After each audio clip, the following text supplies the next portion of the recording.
My name is Kinsley Parker.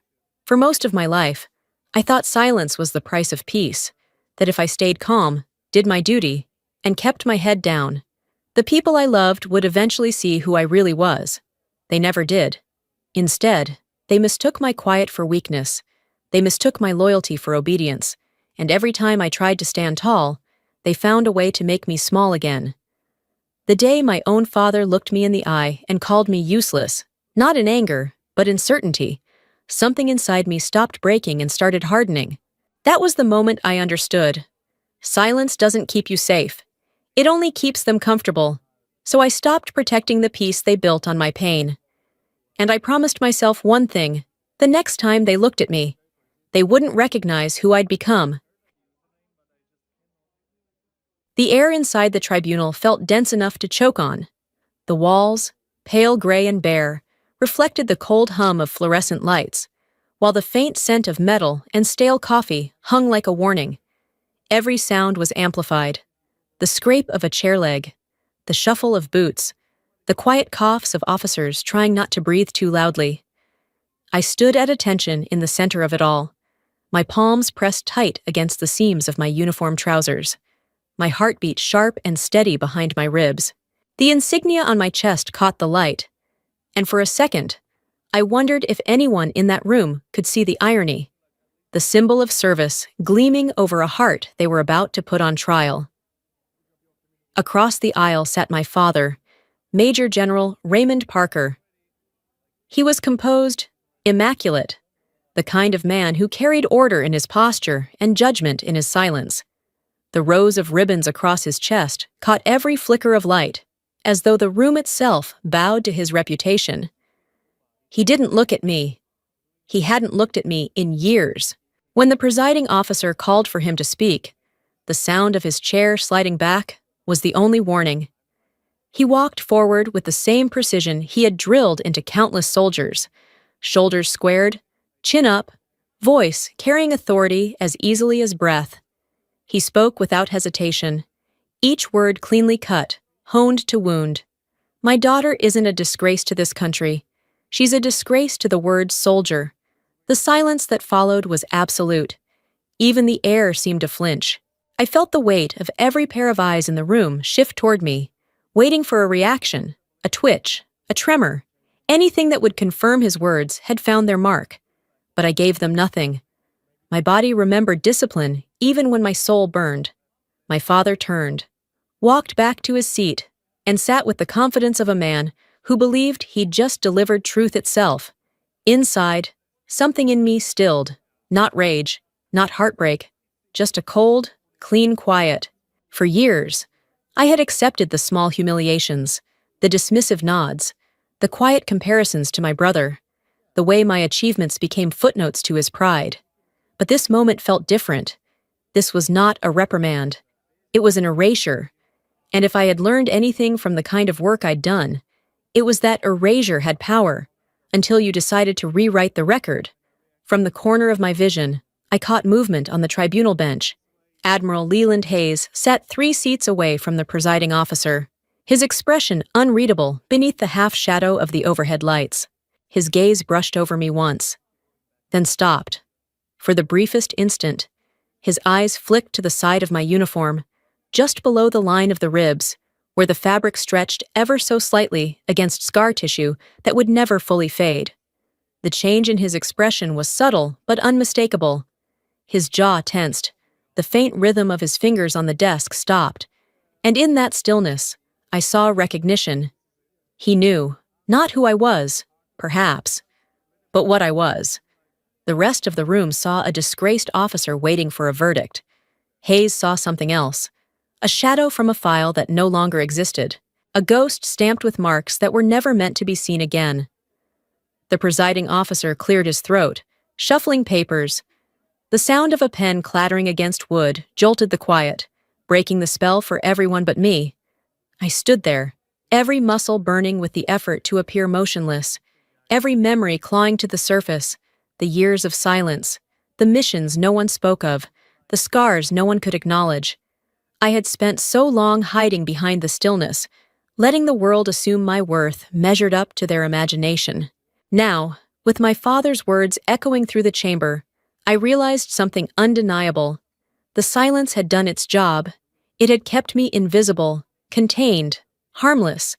But that silence was about to end. The presiding officer announced a recess. The murmur of uniforms rose like a low tide. Boots scraping, papers folding, the rhythm of controlled chaos returning. My father leaned back in his chair, satisfied, one leg crossed neatly over the other. His expression said it all. He believed this was over, that he had buried me neatly under the weight of his rank and the certainty of his story. He had no idea the grave he'd just filled was empty. As the room emptied, Hayes stayed seated, his eyes following me, not as an accuser, but as a man measuring what he might have just uncovered. Our gazes met for a fraction of a second, and in that silent exchange, I felt the faint tremor of the world beginning to tilt. By the time the door closed behind the last uniform, the noise was gone again. Only the hum of the lights remained. I exhaled slowly, feeling the sting in my ribs where skin met memory. Every word my father had said still hung in the air, but it no longer carried the same weight. It wasn't truth. It was ignorance dressed in uniform. And ignorance, I knew, could be weaponized. When I turned toward the door, my reflection in the glass caught me off guard. Rigid, expressionless, unyielding. I didn't see a failure standing there. I saw the calm before a storm that no one else in that room knew was coming. The real trial hadn't even begun. I grew up in Fayetteville, North Carolina, a town where the sound of helicopters was as ordinary as the Sunday church bells, and where everyone knew my father's name before they knew mine. Our house stood on a quiet cul-de-sac lined with identical lawns, but ours was different. It wasn't the white paint or the tall oak in the yard that set it apart. It was the wall inside, the one that carried every medal, plaque, and framed commendation my father had ever earned. That wall was the first thing guests saw when they entered, and it was the only thing my father ever truly admired. Dinner at our house wasn't about conversation or warmth. It was ceremony, an evening review of the past disguised as family time. My father would sit at the head of the table, fork and knife poised like he was still in command, recounting Desert Storm as if it had happened yesterday. He'd describe the sandstorms, the precision strikes, the discipline of real soldiers. My mother would smile politely, nodding on cue, her voice soft when she reminded him to eat before the food went cold. Ethan, my brother, would listen with the wide-eyed admiration of a man raised to inherit a legacy, not question it. And me, I learned to stay quiet, to listen, to absorb, and to make myself small enough not to provoke. When I enlisted, I remember the faint glimmer of surprise in my father's eyes, something like pride, but filtered through suspicion. That feeling didn't last long. The moment I told him I'd chosen intelligence over combat, the pride disappeared, replaced by disappointment so deep it almost sounded like pity. Courage isn't pressing keys. Kinsley, it's pulling triggers. He didn't shout. He didn't need to. The contempt in his tone did all the work. I smiled the way I always did when he tried to make me feel small, controlled, silent, untouchable. He mistook that for agreement. What he didn't know was that I had already chosen my battlefield, and it wasn't one he could ever understand. Years passed, and while Ethan sent home photos of his squadron and their polished jets, my world existed in dimly lit rooms, in code words and encrypted channels.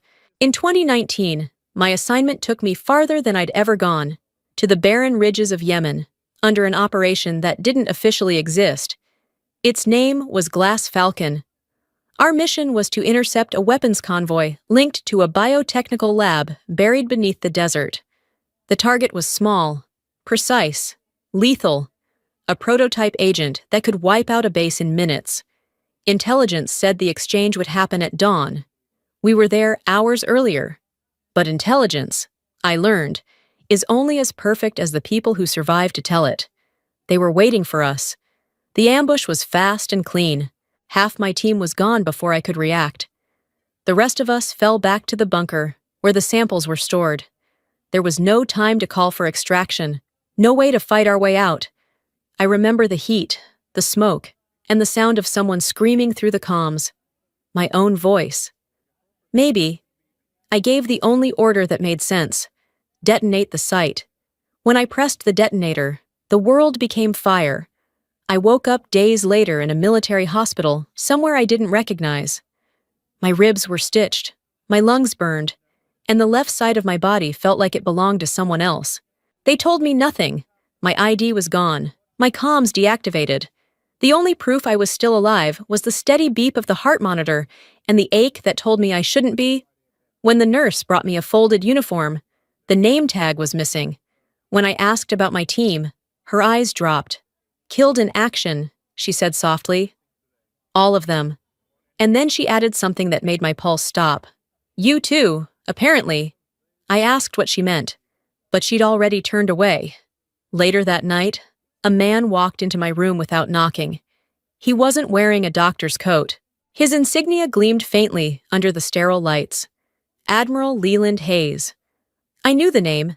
Everyone in my branch did. But seeing him in person was different. He had the kind of calm that carried weight. He stopped at the foot of my bed, studying me like a problem that had unexpectedly solved itself. You did what you were ordered to do, he said finally. And because of that, none of this ever happened. He handed me a single envelope. Inside, one line typed on government stock paper. From this point forward, Captain, you don't exist. He spoke again, voice low, almost kind. Your code name is Raven. You'll serve in shadows now. I remember staring at him, trying to understand whether I'd been rewarded or buried. He didn't wait for an answer. By the time the door closed, I was alone again, with a new name, a new silence, and a body that no longer belonged to any record. They erased me from every database, sealed every report, and marked my unit KIA. Killed in action. Even my death was classified. When I was strong enough to walk, they took me to a facility with no windows and no sign outside the door. My orders were simple: analyze, advise, and vanish. No photos, no correspondence, no history. That's what it meant to be Raven. Somewhere back home, my father raised a glass to Ethan's promotion, telling stories of honor and courage. In his mind, I was either a disappointment or a ghost. Maybe both. He had no idea that while he toasted victories, I was in a bunker halfway across the world, preventing wars that could never be spoken about. He had always measured worth by the medals on a chest. Mine were carved under the skin. For years, I lived in the spaces between the headlines, in the classified margins of other people's heroism. The work was invisible, the stakes unspeakable. I learned to exist like vapor. There one moment, gone the next. My name never attached to the lives saved or the disasters stopped. And yet, in the rare moments when I let myself think about home, I could still hear his voice. Cowards hide behind desks. Kinsley, real soldiers stand in the line of fire. He was wrong, of course.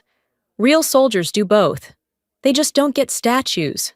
Sometimes, when the missions went quiet and I could almost pretend I was human again, I'd touch the place just beneath my ribs where the scars formed. They were thin, pale, nearly invisible now, but every pulse beneath them reminded me of what they meant. I had bled for a cause that couldn't bear my name. I had become the kind of soldier my father would never understand, the kind he could never be. That's the strange weight of blood and brass. One is inherited, the other earned. My father carried the former with pride. I carried the latter in silence. And as I would soon learn, silence has a breaking point. For 2 years, I lived in the gray, somewhere between existence and erasure. There were no medals, no mentions in reports, no proof that I was even serving. I followed orders that arrived through encrypted channels, executed by voices I'd never meet, under signatures that didn't exist. My world was made of shadows, flights that left before sunrise, missions that ended before dawn, names that disappeared the moment they were spoken. Admiral Hayes was the only one who ever appeared in person. He didn't speak much, and he never asked questions he didn't already know the answers to. I learned to read his silence as approval, disapproval, or warning, depending on how long it lasted. Every directive came directly from him, and every time I returned alive, I could sense he was a little surprised I had. Some nights, in the dead stillness between assignments, I'd lie awake listening to the hum of helicopters passing overhead. Their engines vibrated through the walls, fading into distance, leaving behind that aching reminder that I no longer belonged anywhere, not the world above or the one below. The sky had become both home and exile. In Albania, I almost didn't come back. The mission was simple on paper: extract a defecting scientist before his data reached the wrong hands. But nothing in the field ever stayed simple. The contact was compromised. The safe house was a trap. I made it out by hiding in a drainage tunnel for 6 hours, bleeding and freezing, the echo of gunfire still bouncing through the concrete. When they finally found me, I was barely conscious. Hayes was waiting at the outpost when I came to. He didn't ask how bad it was. He just handed me a cup of water, studied me for a moment, and said softly, "Do we ever come back?" I asked him that question, not the other way around. He looked at me like he pitied the fact that I still believed there might be an answer. "Not in the way others do," he finally said, and walked out. He was right. I didn't come back. Not really. When the program ended, they gave me a new file, a new name on old paper, and sent me home. It felt like waking up from a dream I wasn't sure I'd survived. My uniform was crisp, my record clean, too clean. The line that once defined my life had been redrawn, stripped of every scar and stain. Back in Charleston, my father opened the door with the kind of cautious politeness reserved for uninvited guests. His expression didn't change when he saw me standing there. Maybe he'd already buried me in his mind and didn't want to disturb the neatness of that grave. Dinner was awkward. My mother served roast chicken and sweet potatoes, the same meal she always made when she wanted to pretend things were normal. My father dominated the conversation with stories about Ethan's new posting, about the commendations he'd earned, the respect he'd commanded. My brother had become everything he once imagined I would fail to be. I didn't interrupt. I sat there quietly, cutting my food into small pieces, tasting none of it. At one point, my father glanced up at me as if remembering I was there. "At least Ethan never embarrassed the family name," he said casually, the way some people comment on the weather. The room went still. Even the clock on the mantel seemed to pause. I didn't look up. I just focused on the scar beneath my shirt, where the fabric brushed against the raised lines carved by shrapnel and fire years earlier. Every nerve beneath it burned, not from pain, but from the effort it took to stay still. That night, after everyone went to bed, I went through the office that had once been his pride. Bookshelves lined with military history, a globe turned to the Middle East, plaques commemorating a life lived in headlines. I don't know what I was looking for. Maybe proof that somewhere in that shrine to discipline and duty, I still existed. Instead, I found a folder on his desk stamped "Confidential, Access Restricted." My name was on the cover. Inside, the pages were empty, redacted blocks where sentences should have been. A note paper-clipped to the front read, "All records sealed indefinitely by order of M. Jew. Raymond Parker." For a second, I couldn't breathe. He hadn't been protecting me. He'd been protecting himself. He had used his influence to make sure my file, my service, my sacrifice, my existence, was buried deeper than any classified document deserved to be. In his version of history, I wasn't a soldier or a survivor. I was a stain he'd scrubbed clean. I stood there for a long time, the silence of the house pressing against my ribs. I thought about all the times he had spoken about legacy, about honor, about keeping the Parker name unsullied, and now I understood. In his eyes, my survival wasn't redemption, it was contamination. He would rather have me dead in memory than alive in truth. When the order came a month later to appear before the military tribunal, I wasn't surprised. I knew it was his doing. The complaint had his fingerprints all over it, phrases only he would use, the same rhetoric he'd turned into sermons at our dinner table. But fear wasn't part of me anymore. You can't frighten someone who's already been erased once. I packed my uniform, the one still carrying the faint scent of burned sand and antiseptic, and folded it carefully into a case. My reflection in the mirror looked calm, almost detached. I wasn't thinking about vindication or revenge. I wasn't thinking about the humiliation waiting for me in that courtroom. I was thinking about the scars under my ribs, thin, pale, and unremarkable to anyone else. But to me, they were the last map of a life that had cost everything to live. Those scars were my proof. Not medals, not certificates, not the approval of a man who mistook pride for purpose. I buttoned the uniform up to the collar and whispered into the silence, just to hear the sound of my own resolve. It's time they see what they tried so hard to forget. When the official notice slid under my door the next morning, summoning me to the tribunal in San Diego, I didn't hesitate. I folded the letter once, placed it on the counter, and poured myself a cup of coffee. No fear, no hesitation, just a quiet certainty that the story my father had written was about to be torn open. And this time, it would be told in my language. Not in reports, not in words, but in the truth carved beneath my skin. I can still remember that night in Charleston, the last night I ever called that house home. It was one of those evenings where everything looked perfect on the surface, like a photograph you could frame to convince yourself your family was whole. The dining room glowed with soft amber light. The silverware caught the shimmer of the chandelier, and laughter drifted through the air like it belonged there. My father was in rare form, commanding the room as if it were another briefing, not a family dinner. He'd organized the celebration himself, a promotion party for Ethan, my brother, freshly appointed major, looked every inch the poster boy for naval aviation. The white of his uniform blinding under the lights. Everyone congratulated him. Everyone toasted him. Everyone said the same thing. He's his father's son. The bourbon poured freely, golden and dangerous.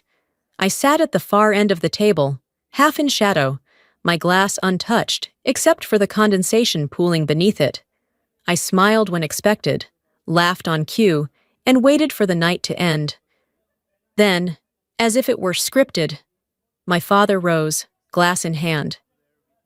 To Ethan Parker, a real soldier who knows what it means to lead. The words hung heavy.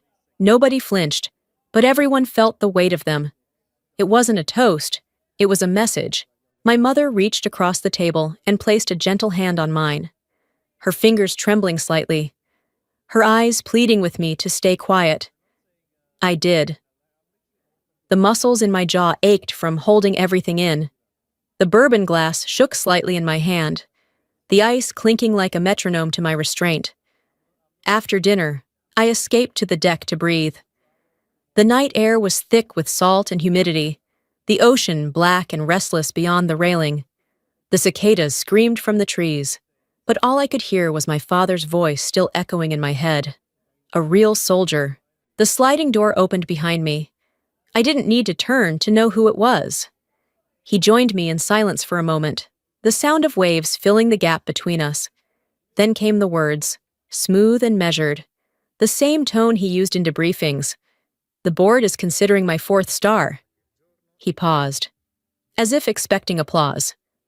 But this tribunal of yours, he continued, your so-called intelligence work, it's a stain. Kinsley. I felt my throat tighten. He never said my name unless it was attached to an accusation. He reached into his coat pocket and pulled out a folded document, crisp and deliberate, the way he did everything. You can fix it, he said. Sign this. The paper fluttered slightly in the wind, but the words were bold and unwavering. Statement of error and admission of negligence. Do it for the family. The phrase tasted bitter. It was the same thing he'd said to me when I was 10, and lied to cover for Ethan breaking his school window. It was the same thing he said when he made my mother cancel her art exhibition because it clashed with a military banquet. Do it for the family. His words for obedience. I read the statement all the way through. The legal phrasing neat and clinical. The lie was simple enough. a formal admission that I'd mishandled classified information during a past operation. Signing it would make everything easy.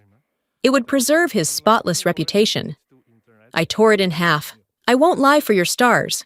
For a long moment, he didn't move. The only sound was the paper fluttering to the deck, the waves crashing beyond. Then he grabbed the torn halves from my hand, his composure fracturing for the first time that night. "Then don't expect me to save you when this blows up." His voice wasn't angry. It was cold, precise, like a scalpel cutting exactly where it meant to. I turned toward the door. My heart was pounding, but not from fear. For once, it wasn't me standing trial in that house. It was him. As I reached for the handle, I heard him behind me. "You'll regret choosing pride over blood." I stopped. The sea wind pressed against me, carrying the faint smell of salt and smoke.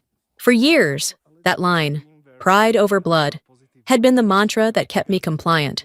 It was how he justified every insult, every dismissal, every time he silenced me in front of others. He believed blood meant loyalty to him, but loyalty built on silence was just another kind of surrender. I looked out at the water. The tide was coming in fast, waves colliding hard against the rocks, white foam clawing at the shore. It reminded me of another night, far from home, Yemen, the mission, the explosion, the screams that never made it into any official report. I had bled for this country, bled for men who never knew my name. My ribs still carried the evidence, a web of scars beneath the uniform he now called a stain. And that same man, the one I had unknowingly saved, stood behind me, asking for a signature to make his own life easier.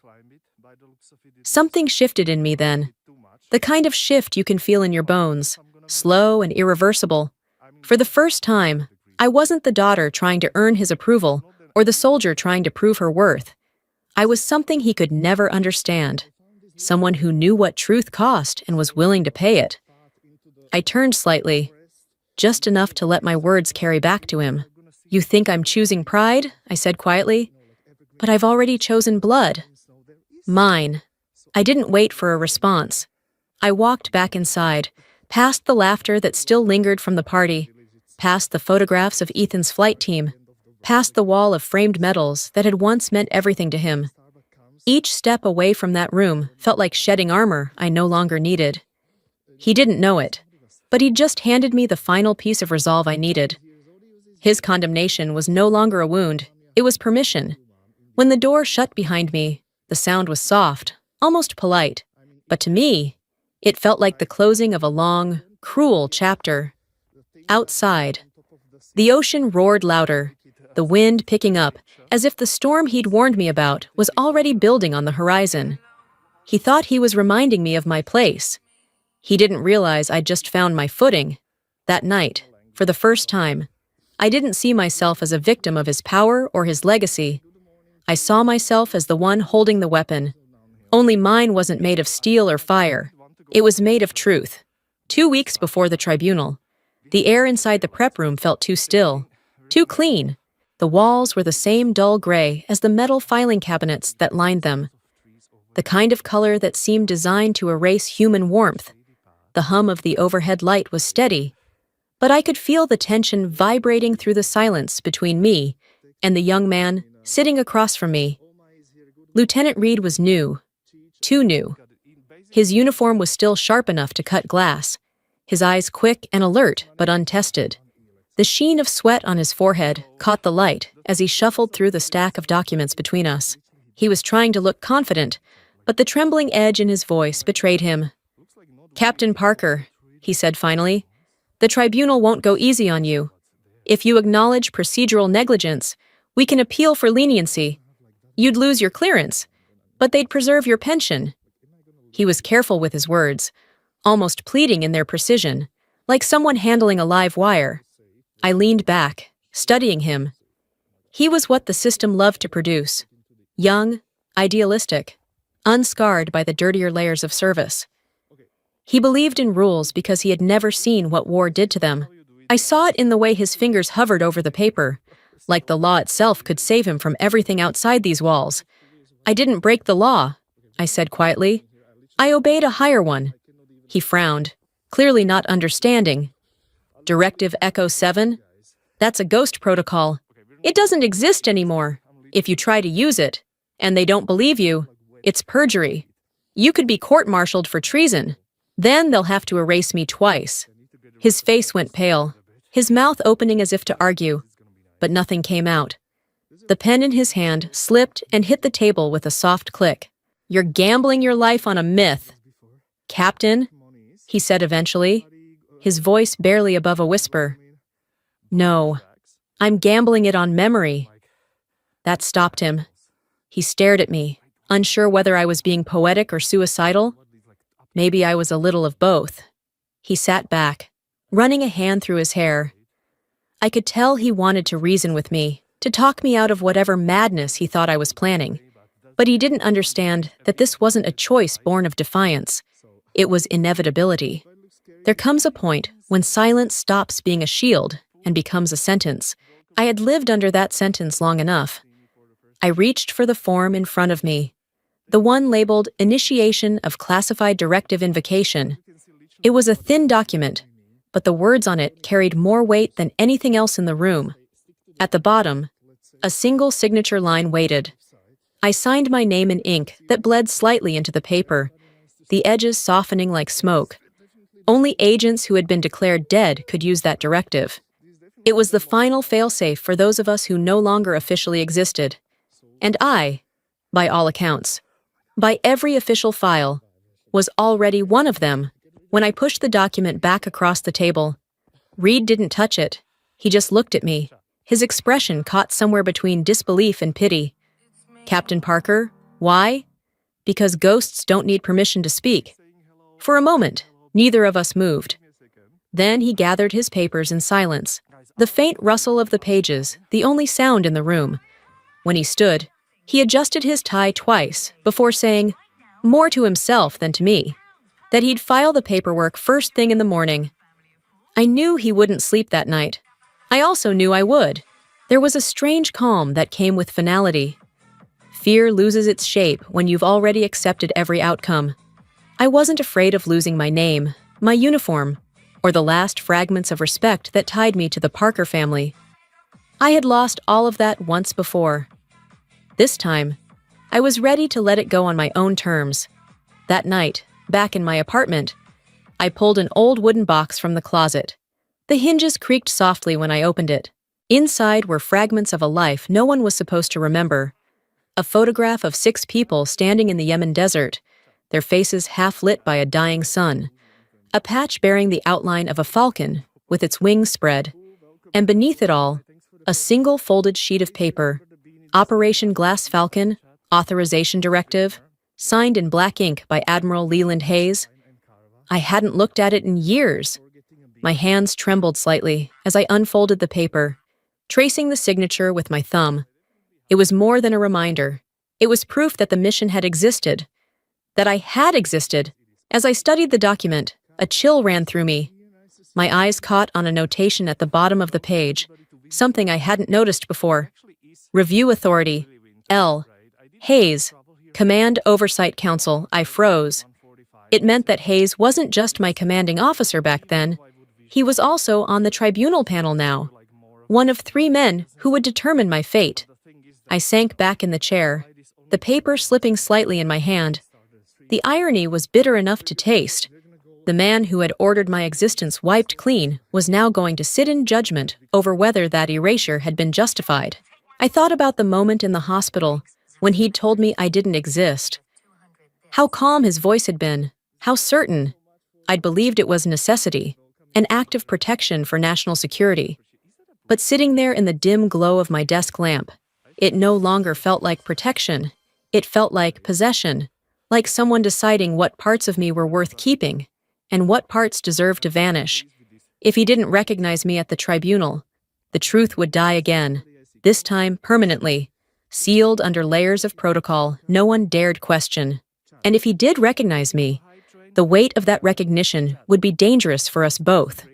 I folded the document carefully and placed it back in the box, setting the photograph on top. Their faces stared back at me, my team, my ghosts. None of them would ever see the inside of a courtroom. None of them would ever be acknowledged for what they'd done. I was the only one left who could speak for them. When I closed the lid, the latch clicked into place with the soft finality of a trigger being set. The tribunal wasn't just about me anymore. It hadn't been for a long time. Outside, the city was quiet, the streetlights casting long shadows across the walls. I sat there for a while, letting the silence stretch until it became something almost alive. I thought about my father, about his wall of medals gleaming under Charleston sunlight, about the way he measured worth in stars and stripes, never in scars. He'd built a life out of appearances, out of victories people could clap for. But mine lived in the dark. That was the difference between us. He needed to be seen to matter. I just needed to be remembered. When I finally stood, I felt steady. My hand brushed the scar under my ribs, and for the first time in years, it didn't sting. It felt like armor. 2 weeks. 2 weeks until I stood before a panel that believed I was a failure, a liability, a ghost trying to haunt her own name. They had no idea how right they were. The air inside the San Diego military courtroom felt like it was made of gunpowder, thick, volatile. One wrong word away from ignition. The wood-paneled walls, lined with flags and brass emblems of honor, seemed almost cruel in their perfection. Every piece of polished metal and folded fabric screamed of integrity, yet here, in this suffocating chamber, honor was being dissected alive. My father stood at the witness podium, posture straight, voice sharp as steel. Captain Kinsley Parker abandoned her post during Operation Falcon. Her negligence cost lives. Each syllable left his mouth like a bullet, deliberate and merciless. I felt them land one after another, dull thuds against a body already covered in invisible bruises. I didn't move. My hands were clenched so tightly on my lap that the crescents of my nails pressed deep into my palms. Across the table, Lieutenant Reed fidgeted, rifling through files he already knew by heart, his jaw tight, his eyes begging me not to do whatever he feared I might do. The gavel struck wood, one sharp crack that echoed through the silence. The presiding officer looked down the table. "Captain Parker, you may respond." I rose slowly. The motion alone felt defiant. Permission to speak. "Sir," Admiral Hayes's voice came from the bench. Calm, cold, official. "Granted. Speak, Captain." The room seemed to shrink. The air thinned. Every eye was on me, the accused, the fallen daughter, the cautionary tale. My father stared straight ahead, certain this would be the final nail in the coffin he'd been building for me since the day I chose intelligence over combat. Under the Uniform Code of Military Justice, Section 41C, I invoked Directive Echo 7. For half a second, nothing happened. Then the murmurs started. A low wave of disbelief rolled through the chamber, uniforms shifting in their seats. A lieutenant commander from the panel scoffed. That protocol was terminated a decade ago. I met his eyes. Not for those who were never declared alive. Silence. The kind that carries weight. The kind that warns of a fault line about to split open. It was Hayes who broke it, not with words, but with his expression. His eyes flickered in recognition. The faintest crack in an otherwise impenetrable mask. A flash of something, memory, maybe, crossed his face before he caught it. My father's brow furrowed. He leaned forward, impatience wrapped in authority. "This is meaningless jargon. She's bluffing." No one answered him. I turned toward Hayes. My voice was steady, almost too calm. "Operation Glass Falcon. Authorization code, Raven 4. The words hit him like a shockwave. His hand, resting on the table, froze mid-motion. His eyes widened just slightly, enough for me to know that I had just dragged a ghost into the light. For a heartbeat, I was no longer in that courtroom. I was back in the desert, inside the bunker in Yemen. The roar of collapsing metal overhead, the smell of burning fuel, the shouts over the radio, and above it all, Hayes's voice, controlled but urgent. "Raven, execute fallback protocol. You're ghosted." I blinked. the memory folding itself back into the silence. Now, facing him across the years, I said quietly, "Sir, I never stopped following orders. I just stopped existing where my father could see me." The courtroom went still. Reed lowered his pen. The presiding judge didn't breathe. Even the hum of the ceiling lights seemed to fade away. Hayes's jaw tightened. He set his hand flat on the table, the veins visible against his skin. His voice, when it came, was even but edged with something that didn't belong in official proceedings.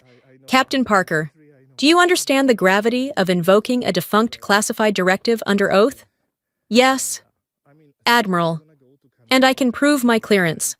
A ripple moved through the panel. No one spoke, but I could feel the change, a subtle shift in the room's energy. What had begun as a routine disciplinary hearing was transforming into something far larger, something no one was prepared to name. My father sat rigid, confusion flickering just beneath his fury. He didn't know what this was. To him, it was still a contest of will, a battle between his version of honor and my supposed insubordination. He couldn't see that the ground beneath him was already giving way. Hayes stared at me for a long moment. His gaze wasn't hostile now, it was searching. He was no longer looking at the accused officer in front of him. He was looking for the operative he'd buried years ago. I could see it in the way his eyes darted to the faint line of my uniform, the way the fabric shifted slightly with every breath I took. The scar beneath the fabric pulsed in rhythm with my heartbeat. He knew exactly where it was and what it meant. The rest of the tribunal waited, caught between disbelief and the creeping sense that something had just gone very wrong, or very right. When Hayes finally spoke, his tone was formal again, but his eyes betrayed him. "Proceed, Captain." I nodded once. The pulse in my neck steadied. This was no longer about defending myself. It was about unearthing the truth everyone else had buried to stay clean. The words came slow, deliberate, like stones laid on a path I could no longer turn back from. Operation Glass Falcon was classified beyond top secret. Every member of that unit was reported KIA. I was one of them. Directive Echo 7 gave surviving operatives authority to invoke declassification in front of an authorized commanding officer. I paused. Hayes's gaze never left mine. I continued. That authority was signed and sealed by Admiral Leland Hayes, Pacific Command, March 19, 2019. The pen in Reed's hand slipped again. A few of the officers shifted uncomfortably. My father's face drained of color. He started to rise, his voice sharp, the command tone slipping through instinctively. "This is absurd. You can't—" Hayes cut him off, not with anger, but with authority that left no room for challenge. "General Parker, you are out of order." For the first time in my life, I watched my father fall silent when another man spoke. The presiding officer leaned forward, glancing at Hayes, then back at me. The air felt electrified. One more spark, and it would burn through the walls. I met their gaze one by one. I am not bluffing. Directive Echo 7 was created for missions that never existed, for soldiers who were never supposed to come home. I lived through one of those missions, and I have the scars to prove it. No one moved, not even Hayes. In that suspended moment, I realized what was happening wasn't just a tribunal. It was a reckoning between a father who built his world on the illusion of control and a daughter who had learned to survive without permission. I stood there, unflinching, the silence pressing down like the weight of years. I could feel the tremor of what was coming next, the moment the truth stopped being a secret and started being a weapon. And as I looked around that room full of men who believed they owned the definition of courage, I knew one thing for certain: whatever they thought they were about to witness, they had no idea what was buried beneath the name Raven. The moment I stood, the room shifted. The scrape of my chair against the floor cut through the silence like a blade, and every head turned. I could feel the weight of their eyes on me, the council officers, the recorders, the witnesses. My father's gaze burned into my back, steady, judgmental, as if sheer will could keep me from moving forward.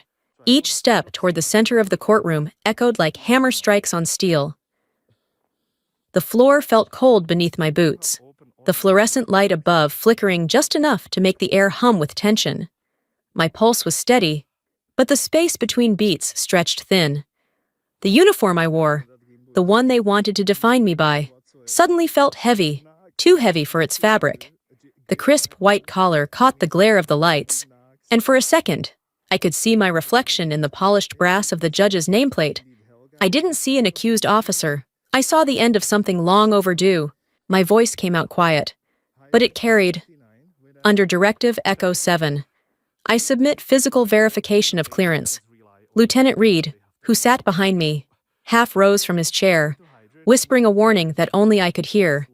"Captain, please." "It's okay. Lieutenant, they need to see." I reached up and undid the first button of my uniform jacket, then the second. The sound of the fabric loosening seemed almost deafening in that sterile room. One of the panel officers cleared his throat, a protest caught somewhere between discomfort and confusion. My father's voice followed, low and furious. "What is this? What are you doing?" But I didn't look at him. I didn't look at anyone. I slipped my thumb under the collar and pulled it down, just enough for the light to touch the skin beneath. The room went completely still. 3 thin scars crossed over one another at my ribs, faint and silver now, but still carved deep enough to form the outline of wings, the emblem of the Glass Falcon operatives, a bird in flight enclosed within a triangle, the mark of the dead who were still breathing. Gasps rippled through the room. The silence that followed was thick enough to drown in. Admiral Hayes rose so fast that his chair slammed back into the wall behind him. The crack of wood against plaster startled even the guards at the door.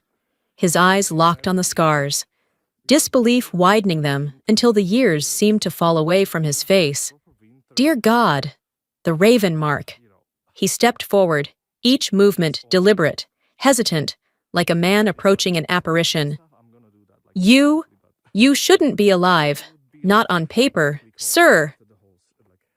The words came out soft, almost gentle, but they detonated through the courtroom like an explosion. For a few seconds, no one breathed, no one moved. Then Hayes turned, his voice breaking the air like the first crack of thunder before a storm. "General Parker, your daughter led the mission that stopped a bioweapon strike against your own Marines. You were never cleared to know. Her so-called negligence saved over 3,000 men." The silence that followed wasn't disbelief. It was shame, sudden and suffocating, the kind that filled the lungs and left no room for air. My father stood frozen. The medals on his chest gleamed under the white light, but they looked small now, meaningless. The posture he had built his entire identity on, back straight, chin high, presence commanding, began to crumble. The lines in his face deepened, his color drained, and the weight of truth pulled him downward inch by inch until he looked nothing like the man who'd raised me. He opened his mouth, but no sound came out, just the faint tremor of breath breaking against disbelief. I looked at him, not with anger, not even pity, just calm, the kind that comes after you've spent years bleeding for someone who never noticed. "You always wanted me to bleed for this country." I said, "I did. You just never saw it." Hayes straightened, his face carved with something between pride and remorse. When he spoke again, his voice had the ring of command that silenced every whisper still lingering in the room. "All charges dismissed.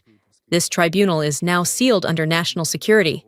He struck the gavel hard, once, twice.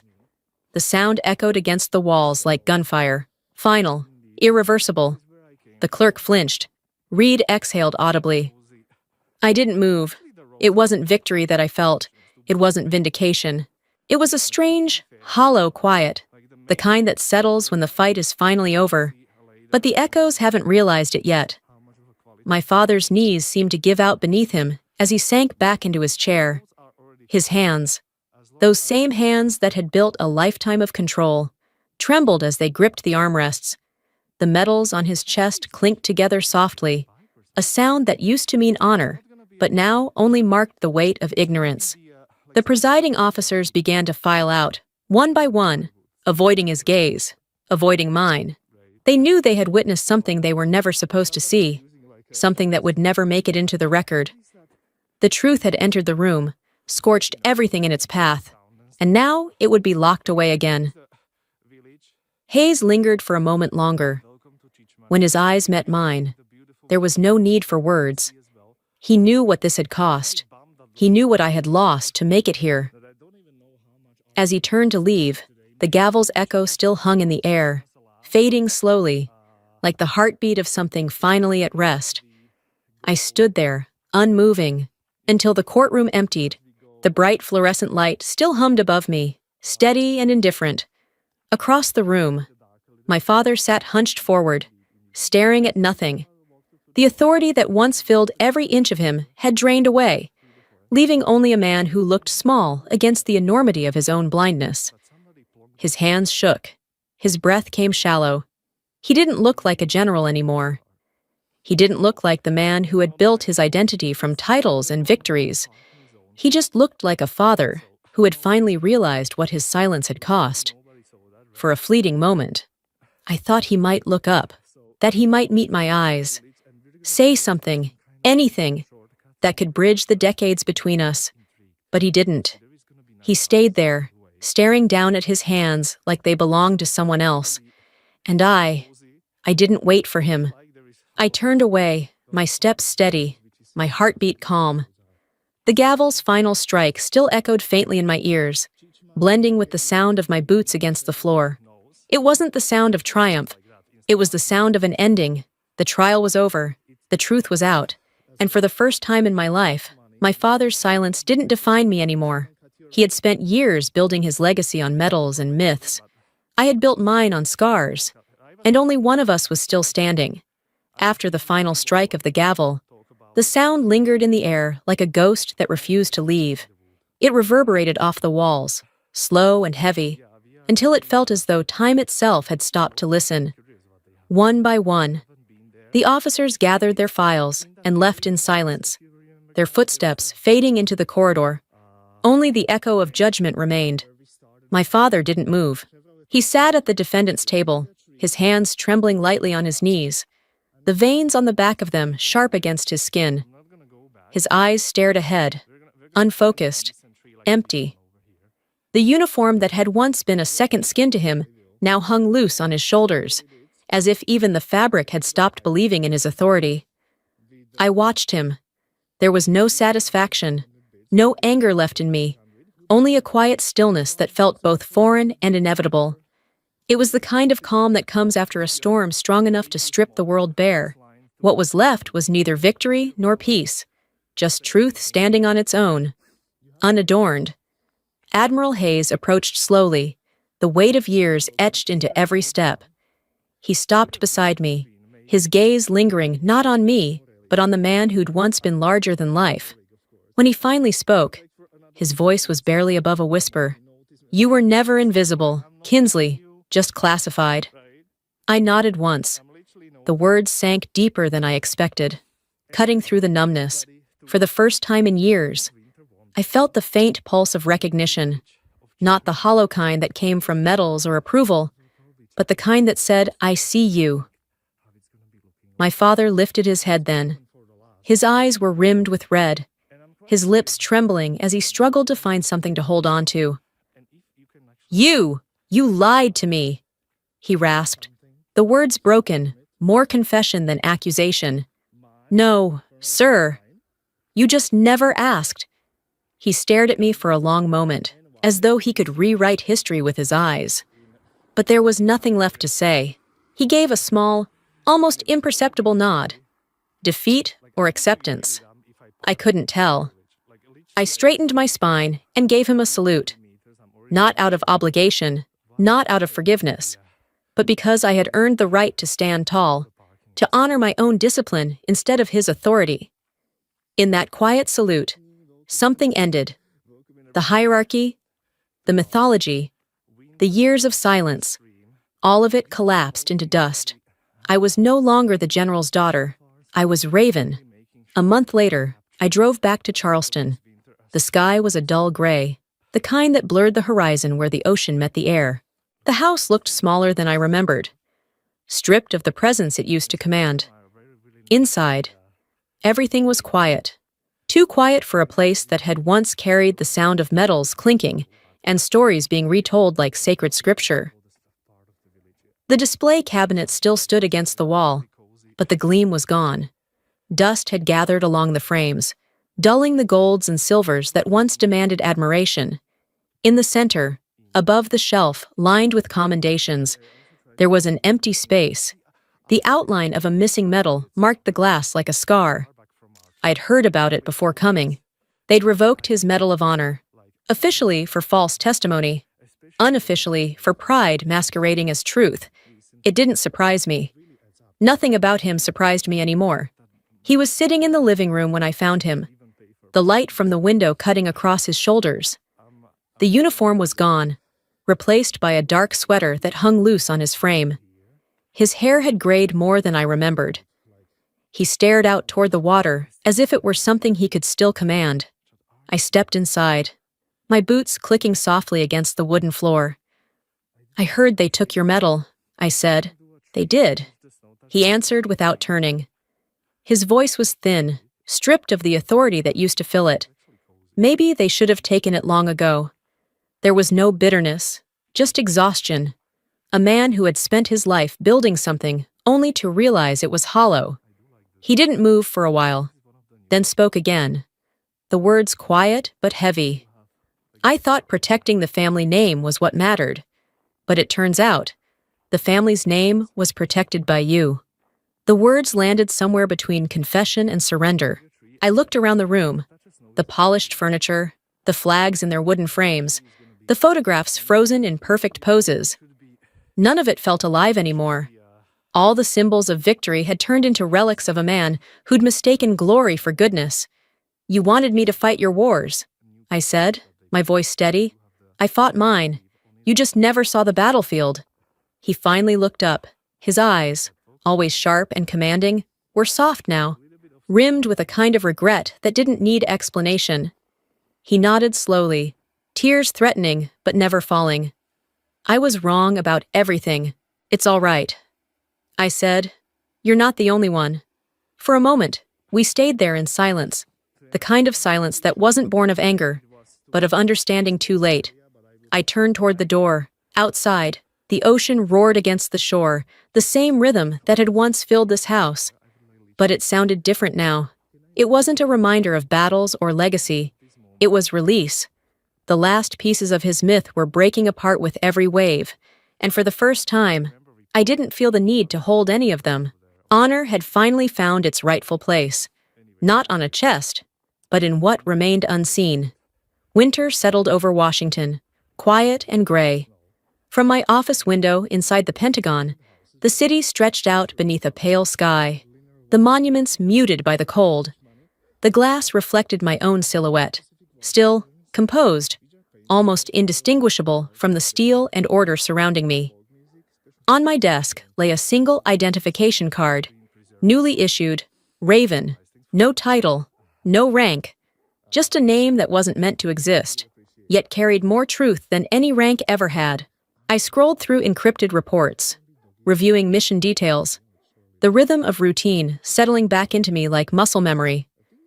The cursor blinked on a blank screen until a new message appeared in the corner of my inbox. From R. Parker, subject, Kinsley. I stared at it for a long time before opening it. The message was short. Only one line. I was wrong about everything. I stopped reading. My hand moved to the archive icon, and with one quiet click, the email disappeared. It wasn't anger that made me do it. It wasn't even pride. I just didn't need words anymore to know what I had already earned. I closed the laptop and stood. The floor-to-ceiling glass framed the Virginia trees, swaying in the wind, their branches cutting through the silver light. In the distance, the faint hum of helicopter blades rose, then faded, steady, familiar, like the sound of purpose continuing somewhere else. A black raven landed on the balcony rail outside, its feathers glossy against the pale sky. It tilted its head toward me, curious, still. I smiled softly. Mission complete. Raven. The sunlight broke through the clouds then, falling across my shoulder and catching the faintest ridge beneath the fabric of my uniform. The scar no longer ached. It wasn't a mark of pain anymore. It was proof that I existed.